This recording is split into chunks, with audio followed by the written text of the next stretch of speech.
Hey guys, അപ്പോൾ ഇത്തവണത്തെ നമ്മൾ ചമ്മന്തി സീരീസിൽ ചുവന്നുള്ളി മാറ്റിയിട്ട് നമ്മൾ വെളുത്തുള്ളി ആക്കിയിട്ടുണ്ട് കേട്ടോ.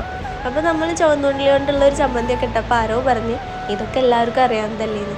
അറിയാത്തവരുണ്ടോ, അവരുണ്ടാക്കട്ടെ. അപ്പോൾ നമ്മൾ ചെയ്യേണ്ടത് എന്താണെന്ന് വെച്ചാൽ കുറച്ച് വെളുത്തുള്ളിയും കുറച്ച് ചുവന്ന മുളകും ഉപ്പും പുളിയും ഇത്ര മാത്രം മതി കേട്ടോ. പിന്നെ വെളിച്ചെണ്ണ പിന്നെ നമ്മൾ മസ്റ്റാണ്. ഓയിലൊന്നും ചെയ്യരുത് കേട്ടോ. ചമ്മന്തിയുടെ ടേസ്റ്റ് കിട്ടണമെങ്കിൽ വെളിച്ചെണ്ണ തന്നെ വേണമല്ലോ. അപ്പോൾ ഇതൊക്കെ ഒന്ന് വെളിച്ചെണ്ണയിൽ ഒന്ന് സോട്ട് ചെയ്തെടുത്തിട്ട് ജസ്റ്റ് ഒന്ന് ചെറുതായിട്ടൊന്ന് സോട്ടായാൽ മതി. പിന്നെ മിക്സിയിലിട്ടിട്ട് ഒരു കറക്കുക. നമ്മുടെ ചമ്മന്തി ഇവിടെ റെഡിയായി. ഇത്രയുള്ള പരിപാടി. കുറച്ച് ഉപ്പും കൂടി ഇടണം.